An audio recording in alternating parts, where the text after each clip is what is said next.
मेरे प्यारे दोस्तों नमस्कार। वेदार्थ क्लासेज के इस YouTube चैनल पर आप सभी का स्वागत है। दोस्तों आज की क्लास में हम लोग प्रश्नावली 3.1 के सभी सवालों को हल करने वाले हैं और ये सभी सवाल आपके परीक्षा की दृष्टि से काफ़ी महत्वपूर्ण है। और ये ऐसे सवाल आप लोग देखकर बहुत सारे छात्र डर जाते हैं कि ये हिंदी वाला सवाल, ये हिंदी वाला समीकरण बनेगा कैसे।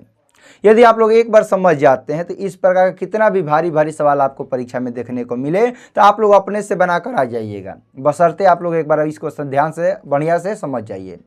तो आइए इसको हम लोग समझाने का प्रयास करते हैं। यदि आप हमारे चैनल पर नए हैं तो चैनल को सब्सक्राइब कर दीजिए, इस वीडियो को लाइक कर दीजिए। यदि आपका कोई भी दोस्त मित्र भाई बहन 10वीं कंप्लीट तैयारी करना चाहते हैं तो इस वीडियो को शेयर करके सब्सक्राइब जरूर करवाइए। तो आइए देखिए, पहला सवाल दिया गया है कि आफताब अपनी पुत्री से कहता है। जब भी आपको हिंदी वाला समीकरण वाला सवाल देखने को मिले तो वहाँ आपको दो गो चीज़ खोजना है, दो गो हमेशा चीज़ खोजना है कि दो लोग कौन कौन होगा।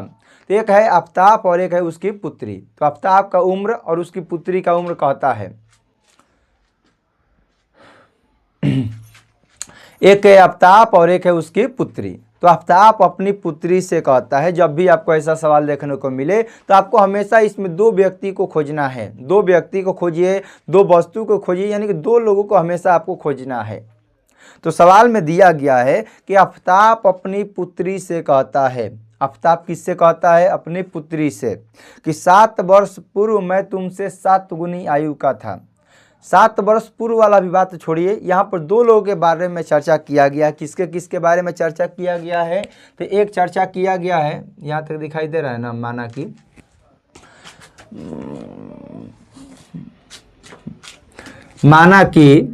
कि आफताब का उम्र, माना कि आफताब का उम्र x वर्ष, क्योंकि यहाँ पर आफताब अपनी पुत्री से कहता है, बस यहाँ पर उम्र नहीं दिया है। तो आफताब का उम्र दिया है, मान लेते हैं x वर्ष, और उसकी पुत्री का उम्र, उसकी पुत्री का उम्र क्या मान लेंगे दोस्तों? y वर्ष। ये पहला दिमाग में आपको रखना है। हमेशा कभी भी इस प्रकार के सवाल बनाने को कहेगा तो आपको एक चीज़ दिमाग में रखना है कि जब भी दो व्यक्ति दिया रहता है, एक को आपको x मान लेना है और एक को आपको क्या मान लेना है? y मान लेना है। यदि उम्र दिया है तो वर्ष मानेंगे, मूल्य दिया है तो रुपया मानेंगे। तो सवाल में दिया है कि आफताब अपनी पुत्री से कहता है, तो आफताब का उम्र हम लोगों ने मान लिया x वर्ष और उसकी पुत्री का उम्र हम लोगों ने मान लिया y वर्ष। तो आगे क्या बोलता है आप पढ़िए, कि 7 वर्ष पूर्व मैं तुमसे 7 गुनी आयु का था। 7 वर्ष पूर्व मतलब होता है पहले, बिफोर होता है। यदि आप लोग अपने पे एग्जाम्पल समझिए कि आपका और आपके भाई का उम्र, दो लोग हैं, एक आप हैं और एक आपके भाई साहब हैं।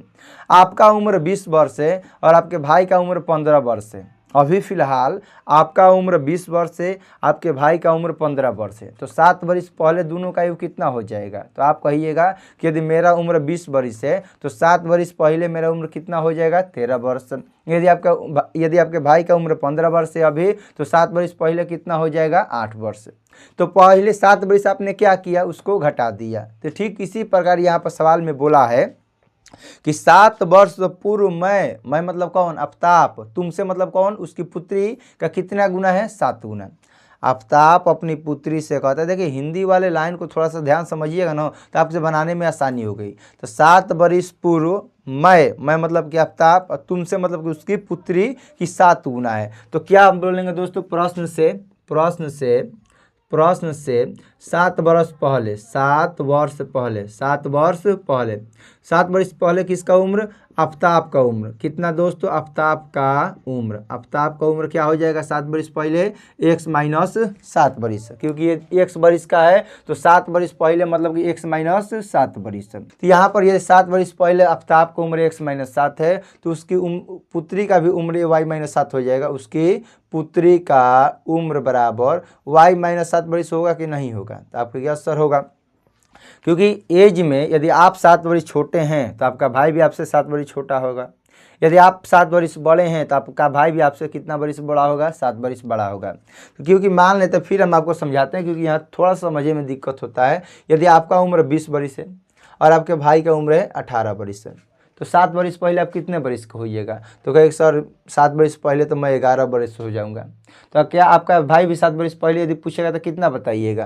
तो आपका भाई 7 वर्ष पहले कितना हो जाएगा? 11। तो यदि आप अपने में से 7 घटा रहे हैं 7 वर्ष पहले, तो आपको अपने भाई में से भी 7 वर्ष का घटाना पड़ेगा। तो ठीक इसी प्रकार 7 वर्ष पहले आफ्ताब का उम्र x-7 है, तो उसकी पुत्री का भी उम्र कितना हो जाएगा? y-7। अब यहाँ पर ट्विस्ट आने वाला है कि मैं तुमसे 7 गुना, मैं मतलब कौन? आफ्ताब। मैं मतलब कौन?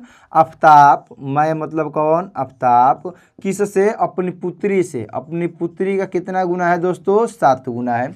ये पहला स्टेप है। सवाल में बोला है कि मैं तुमसे 7 गुनी आयु का था, तो ये x-7 हो गया और ये y-7 इंटू 7 हो गया। यही आपको एक लाइन पढ़ना है कि आफ्ताब अपनी पुत्री से कहता है, आफ्ताब अपनी पुत्री से कहता है मैं मतलब कि आफ्ताब तुमसे कितनी गुना था? तो 7 गुना। केकर 7 गुना? तो अपनी पुत्री का 7 गुना। ये आपको समझ में आना चाहिए। तो ये हो जाएगा x-7, ये हो जाएगा 7y-49, ये हो जाएगा x प्लस में तो इधर आएगा तो माइनस में, ये -49 प्लस का 7 हो जाएगा, क्योंकि माइनस से तो इधर आएगा तो प्लस हो जाएगा।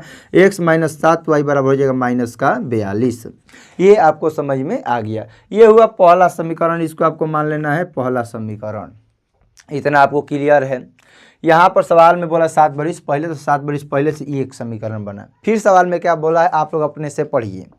अब से 3 वर्ष बाद, अब से 3 वर्ष बाद मैं तुमसे, मैं मतलब कि आफ्ताब और तुमसे मतलब उसकी पुत्री कितना गुना रह जाएगी? 3 गुनी। मैं तुमसे केवल 3 गुना आयु का रह जाऊंगा। कब? जब 3 वर्ष बाद बात करेगा तब। तो यहाँ पर लिखेंगे, इसको फिर हम मिटाएंगे, थोड़ा सा लिख लीजिएगा। 3 वर्ष बाद, 3 वर्ष बाद, 3 वर्ष बाद आफ्ताब का उम्र क्या हो जाएगा? आप लोग अपने से बताइए। आफ्ताब का उम्र और उसकी पुत्री का उम्र, हम डायरेक्ट लिखते हैं पुत्री का उम्र, उसकी नहीं लिखते हैं, उसकी पुत्री का उम्र आप लोग अपने से लिखिएगा। यदि 20 वर्ष है तो 3 वर्ष बाद आपका उम्र कितना हो जाएगा? 23 वर्ष। तो आपके भाई की उम्र कितना हो जाएगा? 15 वर्ष का है तो 18 वर्ष। यानी कि आप लोग यदि आप अपने में 3 जोड़ रहे हैं तो अपने भाई में भी तो 3 जोड़ना पड़ेगा ना, तो आपको क्या सब 3 जोड़ना पड़ेगा। तो ठीक इसी प्रकार आफ्ताब का उम्र कितना है? x है, लेकिन 3 वर्ष बाद क्या हो जाएगा? x + 3 वर्ष कर देंगे। यदि उसकी पुत्री का उम्र y है तो 3 वर्ष बाद कितना हो जाएगा? y + 3 वर्ष हो जाएगा। और कितना गुना हो जाएगा? कितना गुना हो जाएगा? 3 गुना। और इसी में लड़के कंफ्यूज हो जाते हैं कि 3 में किस में गुणा, 3 इसमें गुणा करें कि 3 इसमें गुणा करें। तो जब आप हिंदी वाला लाइन पढ़िएगा तो सब आपको समझ में आ जाएगा। तो सवाल में बोला है कि अब से 3 वर्ष बाद मैं मतलब कौन दोस्त? आफ्ताब। मैं मतलब कि आफ्ताब, मैं मतलब आफ्ताब तुमसे क गुना? 3 गुना। किससे 3 गुना? अपने पुत्री का 3 गुना। तुमसे 3 गुना, तुमसे 3 गुना, तुमसे मतलब कि अपनी पुत्री का 3 गुना रह जाऊंगा। ये हुआ एज वाला सवाल, यही सवाल है। तो x + 3 बराबर 3y + 9। ये प्लस में तो ये माइनस में हो जाएगा और ये प्लस में तो ये माइनस में हो जाएगा। तो x - 3y बराबर ये हो जाएगा 6 और ये हो जाएगा समीकरण 2। और इसको आपको हल कर देना है ग्राफीय विधि से, आपका आंसर आ जाएगा। मैं आपको फिर से दोहराता हूँ, आपको इसको समझने की ज़रूरत करना पड़ेगा, आपको समझना पड़ेगा, क्योंकि ऐसा एज वाला सवाल आपको हर एक साल हर एक बार देखने को जरूर मिलता है। तो सवाल में लिखा गया है कि आफ्ताब अपनी पुत्री से कहता है, यानी कि आफ्ताब का उम्र हो गया x और उसकी पुत्री का उम्र हो गया y वर्ष। 7 वर्ष पूर्व, 7 वर्ष पूर्व मतलब कि 7 वर्ष पहले। तो यदि 7 वर्ष पहले आफ्ताब का उम्र यदि अभी x है तो उसका 7 पहले तो 7 माइनस हो जाएगा। यदि उसकी पुत्री का उम्र y है तो उसके पुत्री में भी 7 हमको कम करना पड़ेगा। क्यों करना पड़ेगा? क्योंकि यहाँ पर x - 7 y - 7 है, 7 वर्ष पहले है। तो मैं तुमसे कितना गुना रह जाऊँगा? 7 गुना। मैं तुमसे कितना गुना था? 7 गुना था। तो यहाँ से एक हल करने पर समीकरण नहीं आया। फिर सवाल में बोला है कि 3 वर्ष बाद, 3 वर्ष बाद, तो 3 वर्ष बाद में दोनों में 3 जोड़ देंगे और उसके बाद मैं तुमसे क गुना रह जाऊंगा? 3 गुना रह जाऊंगा। तो यहाँ से हल करेंगे तो ये हो जाएगा समीकरण 2। अब आपको क्या खींचना पड़ेगा? आपको ग्राफ खींचना आने चाहिए। तो ग्राफ खींचना कैसे है? ग्राफ खींचते कहते हैं तो समीकरण 1 और 2 लिखने के बाद हम लिखते हैं ऐसे यहाँ अब ये अगला लाइन आप कॉपी के नीचे आप लोग लिखिएगा समीकरण 1 से, समीकरण 1 से। अब मैं ये मान के चलता हूँ कि आप लोगों को ग्राफ खींचने आता होगा, यदि नहीं आता है तो समझने का प्रयास कीजिए। ये माइनस है तो इधर आएगा तो क्या हो जाएगा, प्लस हो जाएगा, तो -42 + 7y हो जाएगा। ये डब्बा है, डब्बा को लिख देते हैं हम ऐसे। अब यहाँ पर ऐसा मान रखना है, यहाँ पर इस डिब्बा में y का मान ऐसा रखना है कि कट पीट के यहाँ पर x का मान आ जाए। तो यहाँ पर y का मान आप कुछ भी रख सकते हैं, बशर्ते यहाँ पर आंसर सही बाटा में नहीं आना चाहिए, अंक में आना चाहिए। तो यहाँ पर रखते हैं हम 5, क्या रखते हैं दोस्तों, 5 रखते हैं। तो 7 × 5 = 35, 42 में से 35 घटेगा तो ये हो जाएगा आपका -7। यहाँ पर रखते हैं हम 6, तो 7 × 6 = 42, 42 में से घटेगा 42, 0। हाँ, कुछ लोगों को अब समझ में नहीं आता होगा कि ये 5 - 7 कैसे आया। तो देखिए -42 + 7, अब y का मान कितना हमने रखा अपने से, ये अपने से मान रखना, ये क्या करना है, अपने से मान रखिए तो आंसर आएगा। तो -42 और 35 हो जाएगा तो घटेगा तो कितना हो जाएगा, -7। तो यहाँ पर समीकरण 2 से क्या दोस्तों, समीकरण 2 से, समीकरण 2 क्या दिया है, x - 3y = 6 दिया है। ये माइनस है तो इधर आएगा तो क्या हो जाएगा, प्लस का हो जाएगा। यहाँ भी आप लोग अपने से कुछ भी मान रखिए और आपका आंसर आ जाएगा। यहाँ पर अपने से कुछ भी मान रखिए, आपका आंसर आ जाएगा। तो यहाँ पर हम रखते हैं 0, यहाँ पर हम रखते हैं 0, तो यहाँ पर हो जाएगा 6, यहाँ पर माइनस रखते हैं -2, यहाँ पर रखते हैं -2, तो ये हो जाएगा आपका 0। और यहाँ आपको ग्राफ खींच देना है।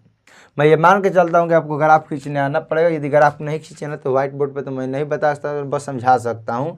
तो ये आपका रहेगा अक्ष, और ये आपका रहेगा कि x हमको कितने चाहिए, -7 चाहिए, और x हमको 6 चाहिए, यानी कि लंबा चौड़ा जाएगा। तो चलिए दोस्तों, हम इसको थोड़ा सा मिटाने का प्रयास करते हैं। ये देखिए, ये लिखने के बाद ये लिखना और फिर ये लिखना है, तो हम इसको थोड़ा सा हम क्या करते हैं, मिटाते हैं और हटा देते हैं।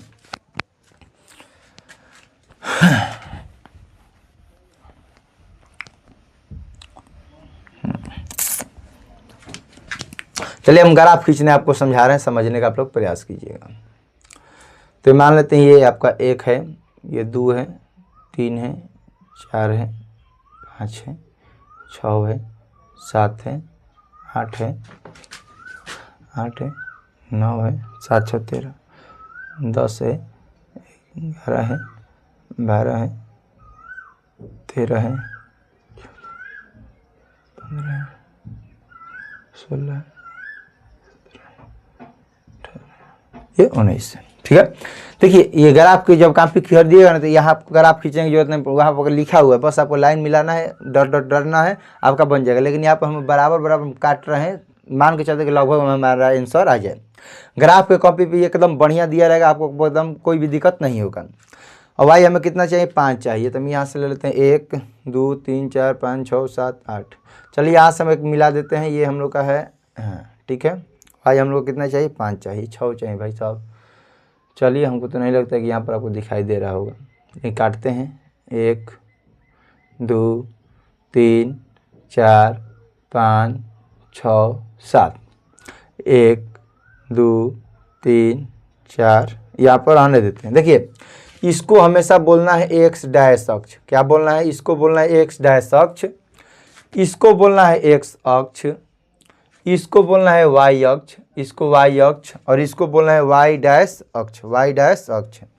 ये 0 है, ये 1 है, 2 है, 3 है, 4 है, 5 है, 6 है, 7 है, 8 है। ये 1 है, 2 है, 3 है, 4 है, 5 है, 6 है, ये 7 है। ये -1 है, -2 है, -3 है, -4 है, -5 है, -6 है, -7 है, -8 है, -9 है। यहाँ पर जितना जरूरत पड़ेगा हम खींचना पड़ेगा। -1 है, -2 है, -3 है, -4 है, -5 नहीं है। अब ध्यान समझने का आप लोग प्रयास कीजिए। x क्या है, -7, और y क्या है, 5 है। x है -7 और y क्या हम लोग का दोस्तों 5 है, तो दोनों के सामने आपको मिलाना है। x है -7, y है 5, यहाँ पर आपको इन दोनों को मिला देना है। क्या करना है, x है -7, हम आपको इसका बता रहे हैं कि इसी प्रकार खींचा जाता है। एग्जैक्ट आंसर है ऐसा संभव नहीं है, क्योंकि ये व्हाइट बोर्ड है, व्हाइट बोर्ड पर जरूरी नहीं है कि इसका एकदम वही सेम टू सेम आंसर है, बस आपको समझाने का हम तरीका बता रहे हैं। ठीक है ना, x -7 है, y आपका क्या है, 5 है।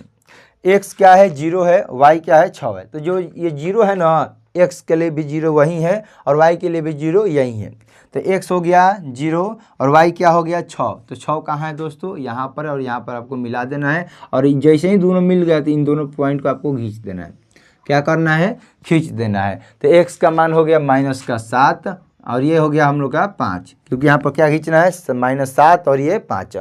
और इस पॉइंट को क्या बोलना है हमें, 0,6, क्योंकि 0 ये है और ये क्या है 6 है। शुरू में हमेशा x होता है, बाद में हमेशा y होता है। तो यहाँ पर फिर देखिए यहाँ पर 6 है, x 6 है, y 0 है। तो x ये 6 है और y क्या है 0 है, तो इसका बिंदु कौन हो जाएगा, ये वाला हो जाएगा। x क्या है 0 है, y क्या है -2 है। x क्या है 0 है, y क्या है -2 है, और यहाँ से इन दोनों का आपको मिला देना है, आपका आंसर आ जाएगा। तो इस वाले बिंदु का नाम क्या है, इस वाले बिंदु का नाम है 0,-2 और इस वाले बिंदु का नाम क्या है 6,0 है। आपको अगर आप खींचना है आंसर आ जाएगा। अच्छा, ये वाला किससे बना है, तो ये वाला मिलकर आया किससे, x - 7y बराबर -42 से।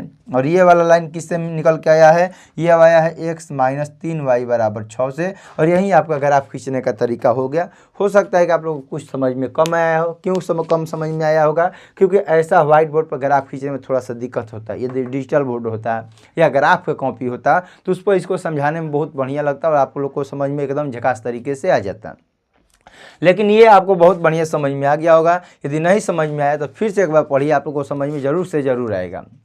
कल की क्लास में हम लोग इसके दूसरे और तीसरे सवाल को हल करेंगे। ग्राफ आप लोग अपने से खींचिएगा। मिलते हैं अगले क्लास में दोस्तों, तब तक के लिए आपको जय हिंद जय भारत। यदि आप हमारे चैनल पर नए हैं तो चैनल को सब्सक्राइब कर दीजिए, इस वीडियो को लाइक कर दीजिए। यदि आपका कोई भी दोस्त मित्र भाई बहन 10वीं कंप्लीट तैयारी करना चाहते हैं तो इस वीडियो को शेयर करके सब्सक्राइब जरूर करवाइए। मिलते हैं अगले क्लास में, तब तक के लिए आपको जय हिंद जय भारत।